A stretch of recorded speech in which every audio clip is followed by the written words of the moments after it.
Balthazar is a scary story about a single mother who notices that something is very wrong with her children.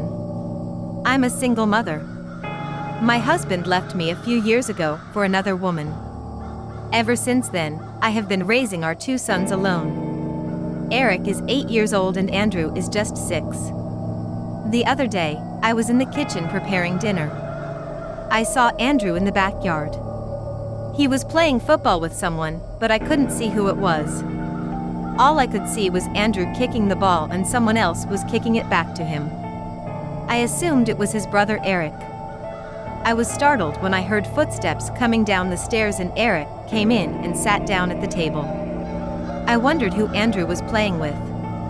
My children are not allowed to invite anyone into the house without my permission, so I called Andrew to come in for dinner. Annoyed, I asked him, "What were you doing?" "I was playing with my friend," he replied. "What friend?" I asked. "You know you are not allowed to invite anyone over without permission." "No, Mom, my friend from the tree," he said. "He likes to fly." Irritated, I told him to stop making things up. Andrew insisted it was true. He said his friend didn't want to come inside the house because he might scare me. I realized he must have an imaginary friend, so I started asking questions. "What's your friend's name?" I asked. "Balthazar, Mom." "And where does he live?" "I don't know," he replied, "but he always comes to play." "What kind of games do you play?" "All sorts of games." "He always comes down from the tree and he asks me if I want to fly like him." At that moment I felt a shiver run through my body. I heard the sound of laughter coming from the backyard. I got up to see who it was, but when I peered out the window, I couldn't see anyone. "It's him, Mom," said Andrew. "He's waiting for me to come out and play." For some reason, this unnerved me. I suppose I wanted to prove to myself that this Balthazar wasn't real, so I told Andrew to invite him in to have dinner with us. Without saying anything, Andrew got up and walked over to the door. He beckoned with his hand, then came back and sat down at the table again. I looked at the doorway, half expecting to see someone come in, but there was no one. "Stop staring at the door, Mom," Andrew said. "He's already here." I told Andrew to stop playing around and started to scold him. Eric began to chuckle. Then, the chuckling got louder and turned into cackling laughter.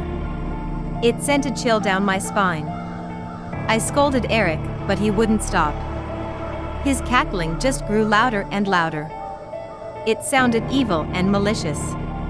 "I told you not to play with Eric," said Andrew. Eric could not stop laughing and Andrew just sat there calmly eating his dinner. I shouted at Eric and told him to stop playing around. All of a sudden, he stopped laughing and grabbed my hand. Then, in a deep, rasping voice, he said, "You also want to fly?" Then, he burst into that ghoulish laughter again. I was so disturbed by his behavior that I left the room and went upstairs to calm down. I don't know why, but his laughter sent chills down my spine. It was unsettling. I could still hear it coming from the kitchen. After a while, everything was silent. When I went downstairs again, the boys were back to normal, playing video games on the TV. The next day, I left work early. By the time the children returned home from school, I was already preparing dinner. Everything seemed normal. I told the boys to wash their hands and when they sat down at the table, I served their meals. Everything seemed normal, until I asked my sons what had happened the day before. Eric's face was blank. He didn't seem to remember anything about it. "Balthazar was eating with us," Andrew said casually. "But Balthazar never came to sit at the table," I said. "He did, Mom," Andrew insisted. "Are you sure?" I asked. "Why didn't I see him?" "Mom, you told me to invite Balthazar to dinner and I did what you said. What do you and Balthazar do together?" I asked. "When Balthazar comes to play with me, he flies down from the tree," he said. "We play games, but sometimes he gets angry because he doesn't like losing. That's when he lets me fly and he just stays on the ground, playing alone." When I heard those words, my skin began to crawl. Then I asked Andrew about what happened yesterday when his brother started laughing. Balthazar came into the house yesterday, but he was angry because he doesn't like Eric. So he let Eric fly and he ate with us. And do you remember flying, Eric? I asked. No, Mom, Eric replied. I just remember I was eating and you were sitting at the table.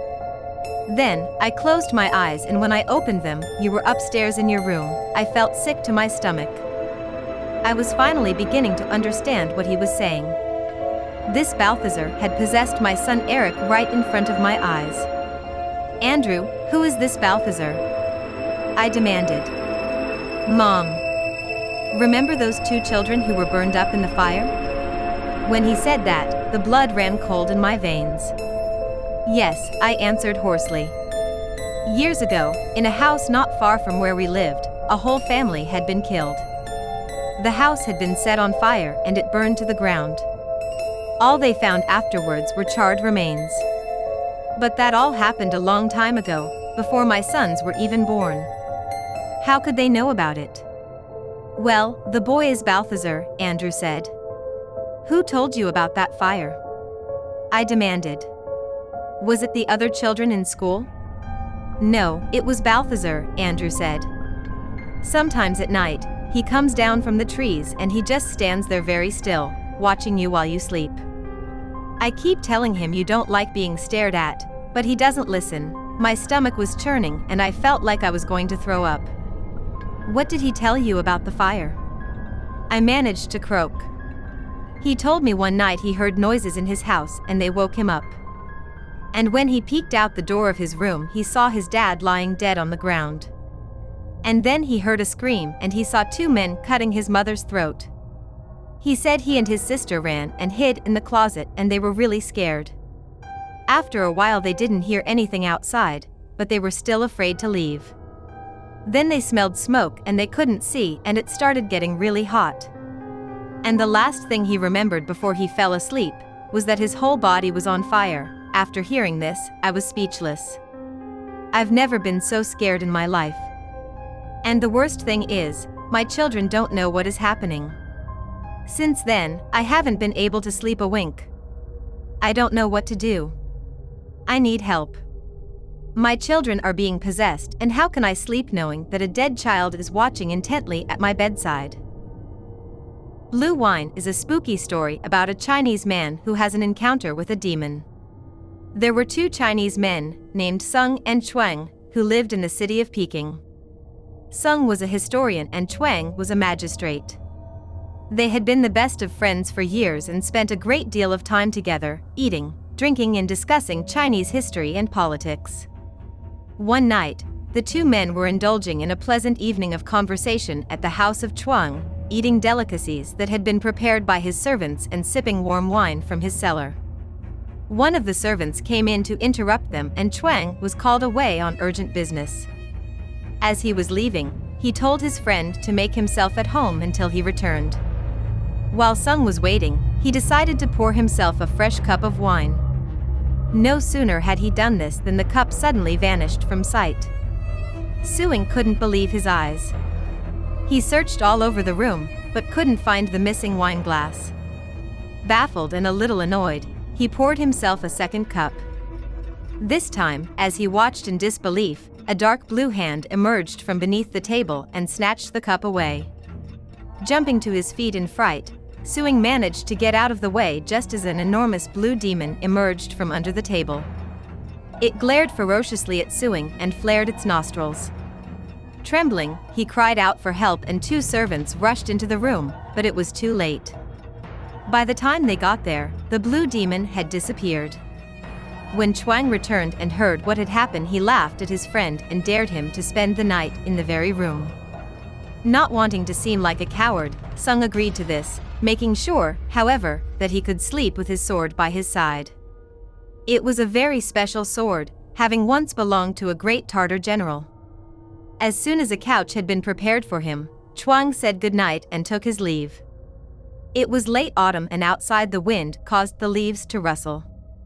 A pale moon cast its eerie light through the window, and behind a silken green curtain a small oil lamp burned. The moonbeams and the lamplight did not disturb Sung, for he intended to remain awake. Nevertheless, by the time the hour of the rat approached, which is exactly midnight, his Sung began to dozen. Suddenly an empty wine cup fell clattering to the table, followed immediately by a second one. Ha! He thought, he's returning the empties. And then, an instant after the second cup appeared, a blue leg poked through the east window, followed by an arm, an ear, an eye, half a nose, and half a mouth. At the same time, through the west window, another arm, leg, eye, and ear appeared along with the other halves of the mouth and the nose. Silently they joined together in the middle of the room, forming a complete figure. As an icy blast of wind blew the curtain, the blue demon glared horribly at Sung and began to advance on him. Seizing his sword, Sung leaped up and slashed at the great blue figure, cutting deeply into one arm. Whirling about, the demon jumped out the window with Sung hard at his heels. Brandishing his sword resolutely, the determined man chased the demon until it ducked behind a cherry tree and disappeared. After making sure that it had really gone, Sung returned to the house and went back to bed. The next morning, while on the way to the room in which his friend and spent the night, Chuang becomes suddenly alarmed upon looking out into the garden and seeing a trail of blood leading from that very room. He was pleased beyond measure when he heard from his Sung's own lips what had happened during the night. As a precaution, Chuang ordered the cherry tree cut down and chopped to pieces, at which time he discovered that every chip of wood smelled of wine. The Stairs is a scary story about two men who spend the night in an old, deserted house. Two men named Banner and Griswold were hitchhiking on a lonely country road, but no cars would stop for them. They were tired and sick of walking. The sun was setting fast and they needed to find a place to spend the night. They came across an old, deserted house and decided to take shelter inside. The garden was overgrown with weeds and bushes. The front door creaked open on rusty hinges and a carpet of dust lay on the floor. The two men took some tins out of their backpacks and ate a small meal. Then, they unrolled their blankets on the floor, made themselves comfortable and fell asleep. In the middle of the night, Griswold suddenly awakened from a troubled sleep. It was dark and he was shivering with the cold. All of a sudden, he heard a strange noise. It was a high-pitched whistling sound. Just then, he noticed his friend. Banner was standing in the shadows, listening intently. He looked as if he was in some kind of trance. Then, the man began walking slowly up the stairs, his boots clomping on the wooden steps. The shrill whistling grew louder. Griswold wanted to call out to his friend and tell him to come back, but the words died in his throat.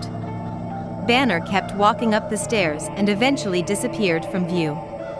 Suddenly the footsteps stopped and Griswold held his breath. He waited and waited.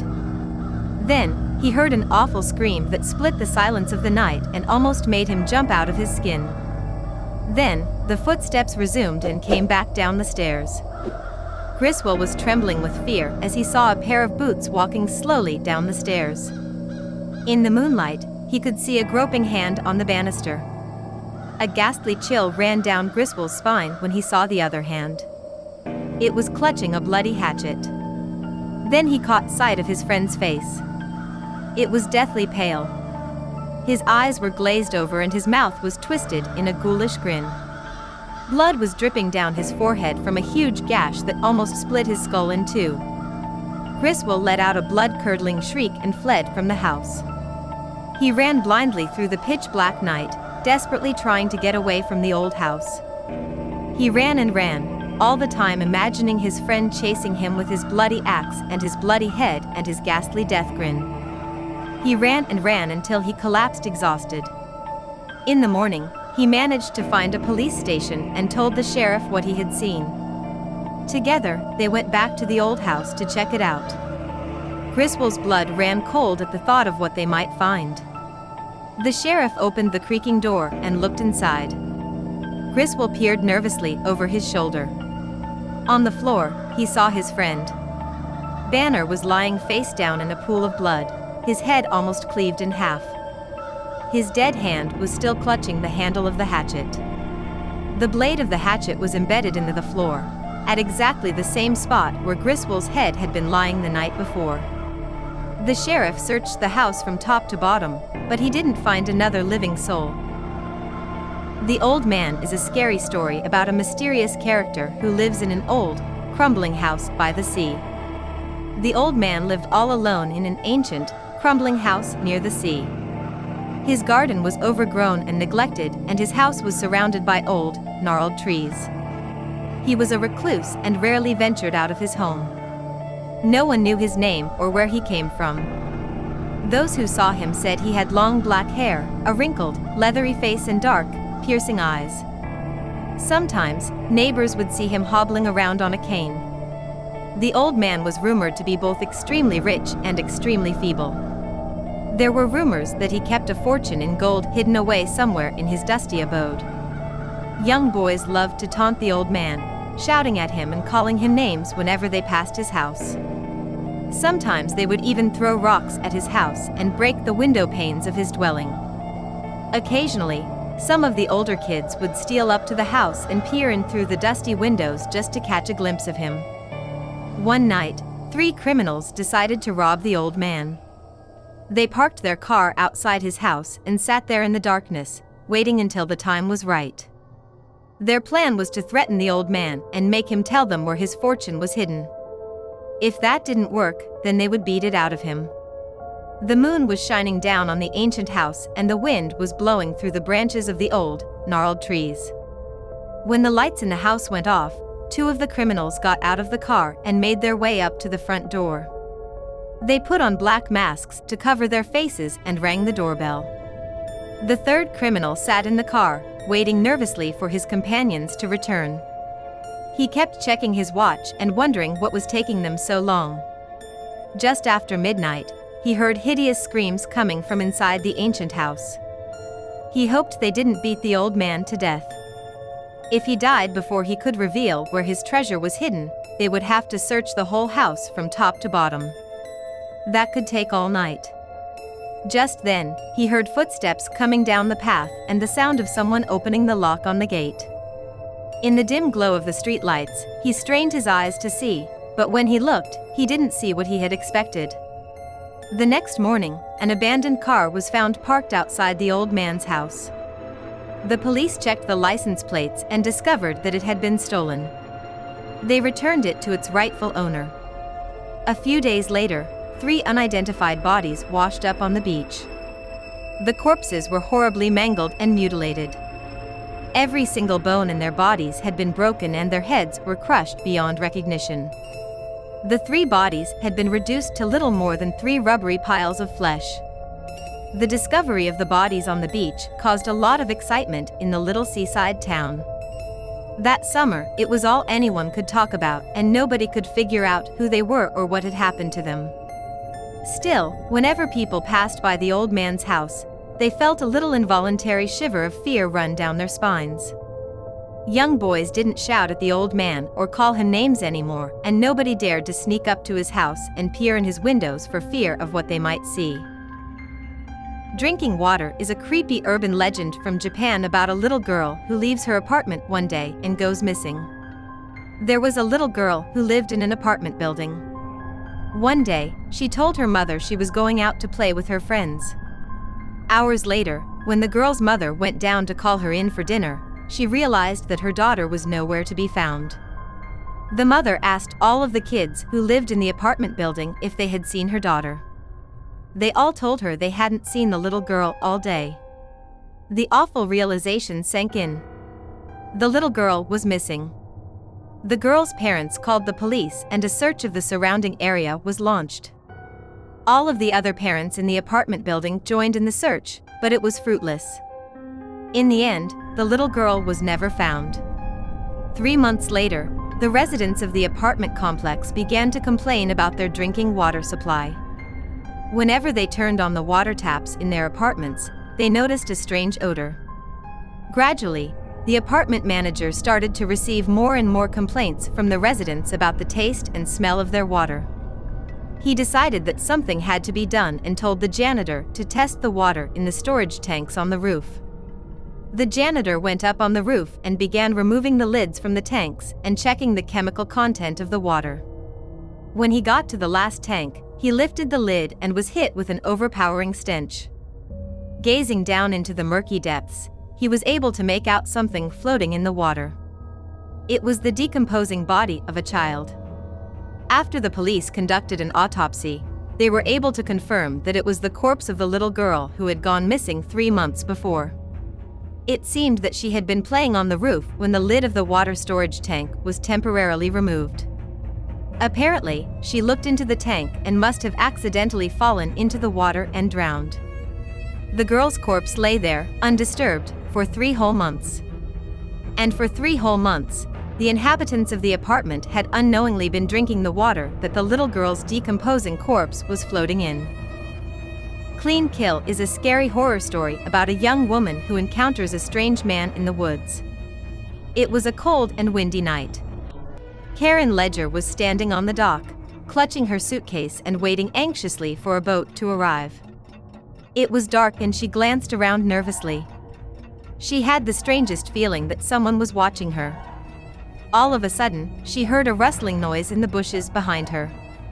When she whirled around, she was shocked to see a man standing there. He was dressed in ragged clothing and he was clutching an axe in his hands. Who are you?" she cried. "That don't matter," the man replied with a smile. "You look good. Real good. I bet you taste good too." Karen let out a horrified scream as the man raised the axe above his head.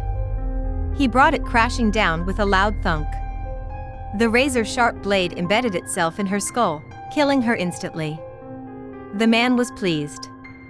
It was a clean kill. Quickly, he grabbed her by the legs and dragged her body into the bushes. He carried her through the trees and back to his cabin, set back in a remote part of the forest.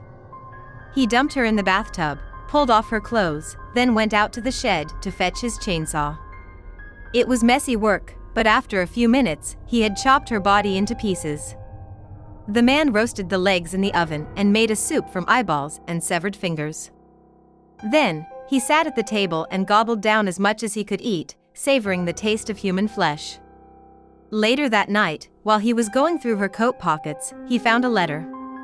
As soon as he read it, his eyes grew wide and his face went pale. "Dear Ms. Ledger, your test results came back. We regret to inform you that you have leprosy and it is contagious. We have arranged for you to be treated at a special isolation clinic. It is located on a remote island off the coast. A boat will meet you at the dock on Friday night at 11 p.m. Please make sure you are there."